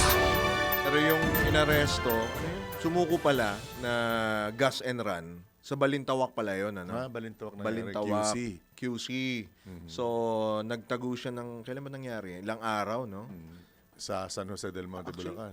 Oo, San Jose del Monte. Pero actually, kung di ako nagkakamali, hindi lang ito yung isang insidente. Mukhang nasundan yan eh.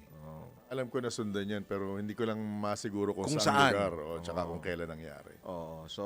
Nauuso. Kawawa dyan yung ano. Hindi, ano naman na, attendant. kung sumuko naman na, maaaring ligtas na yung gasoline boy. Pero ang sa akin niya, kung hindi mariresolve yan, kawawa yung gasoline boy dyan. Ang sinasabi nila sa ibabawas sa ibabawas sa sahod sweldo. niya.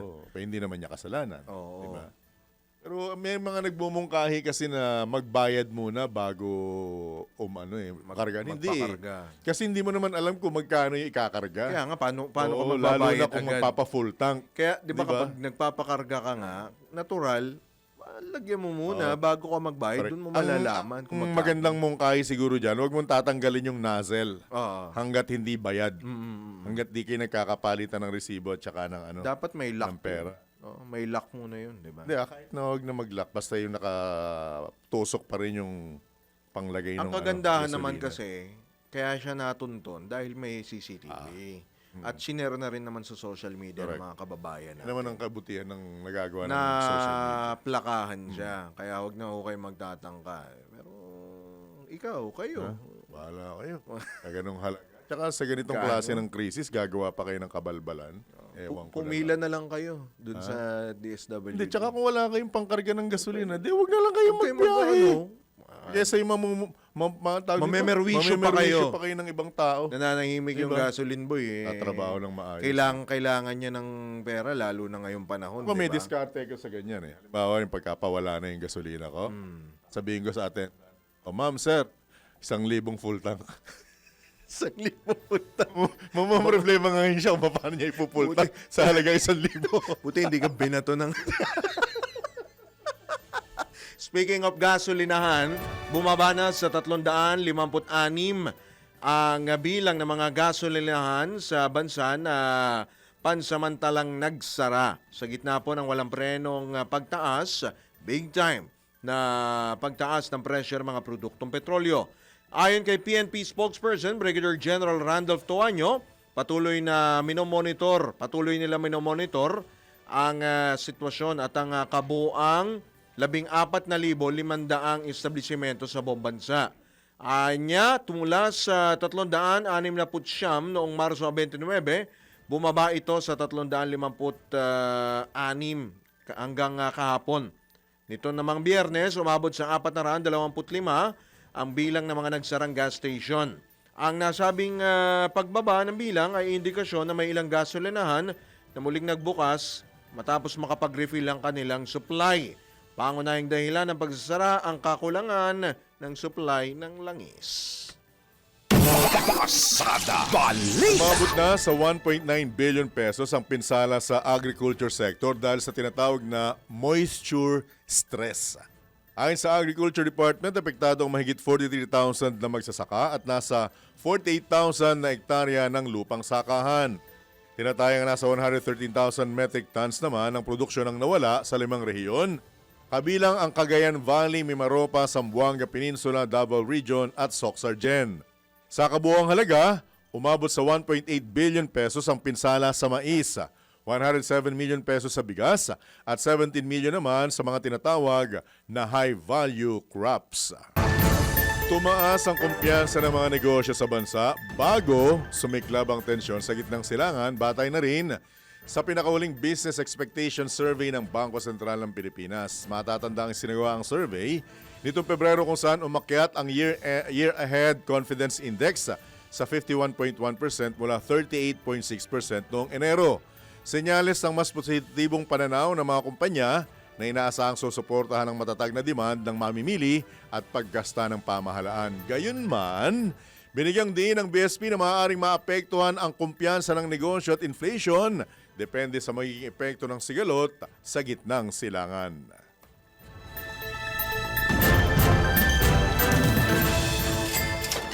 balitang pangkalakalan. Muling sumadsad ang halaga ng piso kontra dolyar sa pinakamababang level. Matapos magsara ang palitan sa 60 pesos at 69 centavos kada dollar. Wow, talagang 60, 69. Ang good news ito para sa mga OFW at sa kanilang pamilya.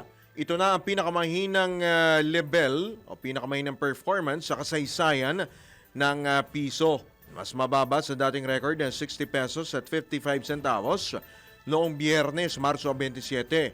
Itinuturong dahilan ng mga financial analysts sa paghina ng piso ang patuloy na kaguluhan sa Middle East at pagtaas ng presyo ng langis.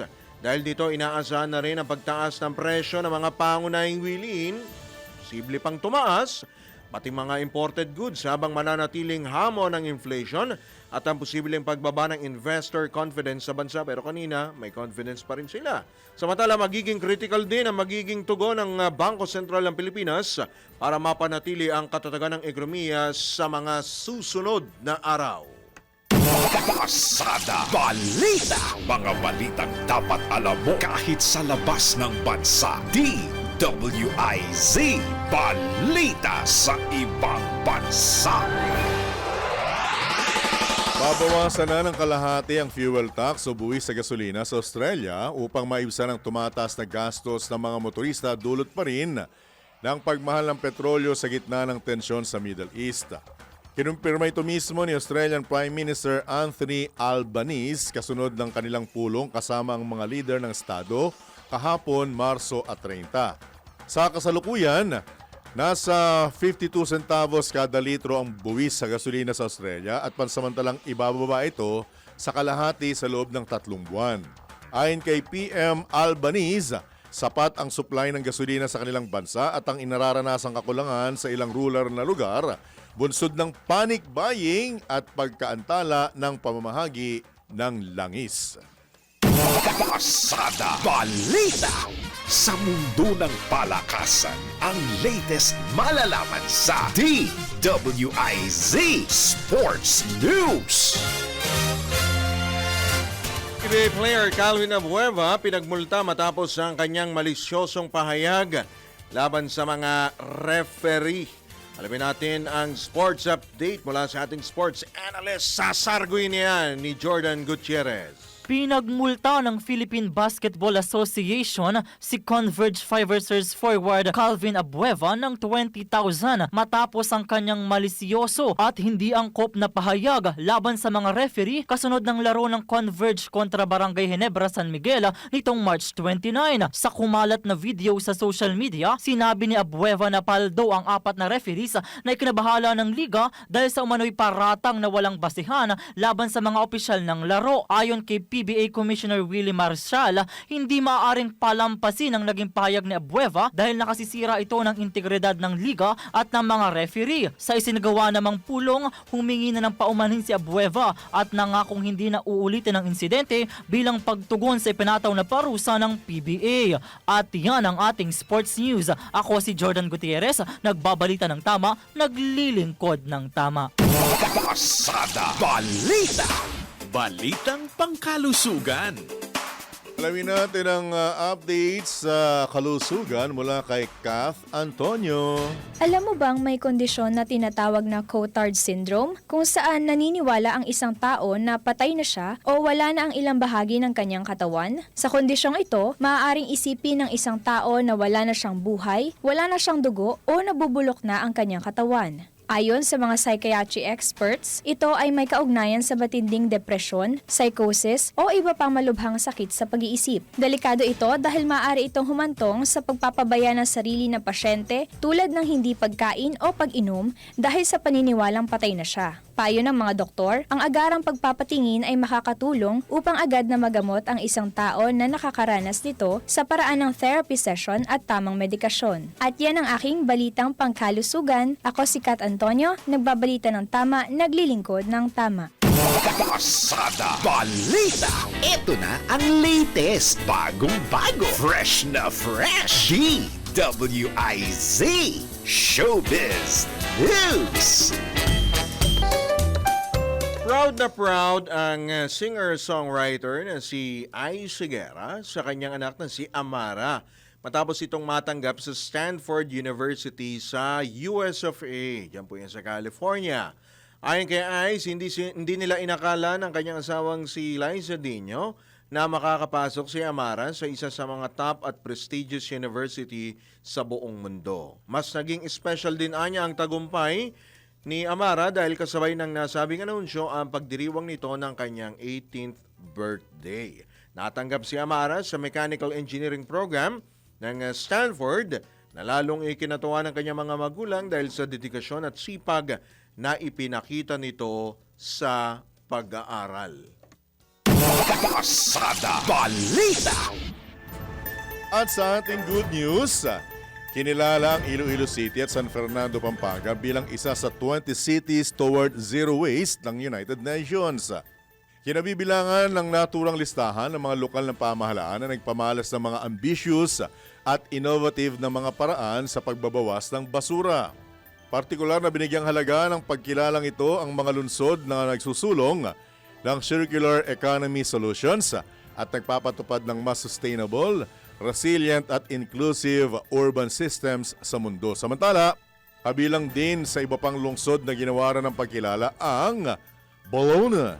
Tama ba? Bologna? Bologna? Italy. Bologna. Bologna. Paborito ni Anton ito. Bologna. Sa Italy. Lalo pag umaga. Hangzhou, China. Kuala Lumpur, Malaysia. San Francisco, US of A. Varkala, India. Saan? Varkala, India. Ayun yung pag May makakilala rin siya. Talaga? Barkada naman yon. At Yokohama, Japan. Yeah, alam ko yan. Meron din isang tindahan ng gulong yan, di ba? Oo. Meron din isa sa Indiang lugar, kaya lang mahirap banggitin. Baka awayin tayo ng mga taga-LGBTQ. Yung... Wag na. Oo, wag na. Baka madulas pa. O siya, bago ho tayo tuluyang magpaalam dahil bukas ay last day of the week sapagkat Huwebes at Biyernes ay naka-off air hanggang Saturday. So ang balik na po ng ating broadcast is starting Easter Sunday So may programa ka ng linggo? Hindi, ng istasyon. Ng istasyon. Namin mo. Ng istasyon. Yan, sige. Eto, pabati lamang po. Ito, thank you so much. Oo nga pala, Ma'am. salamat Baka nga natin pala kay makalimutan. Ate Susan Neronimo. Ate Susan, maraming salamat ha. Oo, nag-abala pa si Ate Susan Neronimo. Yung size 11, Walang iya ka. Sabay ganun eh. Uy, biro lang ha, mama. Salamat po Thank you sa blessings. Kay, ito taga Stanford din, si Kuyang Genesis Chavez. Yan. Lala ko tuloy. Ako nakapasok din ako sa UP nun eh. Alam, agad din akong pinalabas. Kanon? Bagsak ko, UP Santa Mesa. Kaya, ako rin nakapasok ako sa UP. Sa Oval nga lang. Alright. Kaya ka nga, di ba nag-5 Hindi. 3K lang yung 3K. Yung 8K, hindi, bababa ako. Nabanggit mo rin lang yan sa ating mga kababayan. Huwag nyo pong pupersahin ng inyong katawan pag hindi nyo kaya. Sabi nga nung isang dating professional basketball player na nakausap ko, ang katawan natin, parang ano yan, parang sasakyan yan. Pag in-start mo, hindi ka dapat ahataw agad. Dapat dahan-dahanin. Pag initin mo muna yung katawan. Ayos ba? Parang iba yung dating eh, no? Ha? Parang pag pinag-init mo talaga, iba dating. Ay, paalam na tayo. Ito na nga. Papaalam na nga tayo. Salamat sa ating mga suking taga-subaybay mula sa Visayas, Mindanao hanggang sa ibayang dagat. Sa ngalan po ng buong tropa ng DWIZ, Aliw Channel 23, kami po ang inyong mga naging tagapagatid balita Drew Nasino. Johnny Banyes. Nagbabalita ng tama. Naglilingkod ng tama. Standby lamang po. Susunod na nandyan na po sila. Walang dili iba. Karambola! Oras! 13 minuto bago sumapit ang ganap na alas 8 na ng morning. Happy weekend! Ingat! Ang mga balita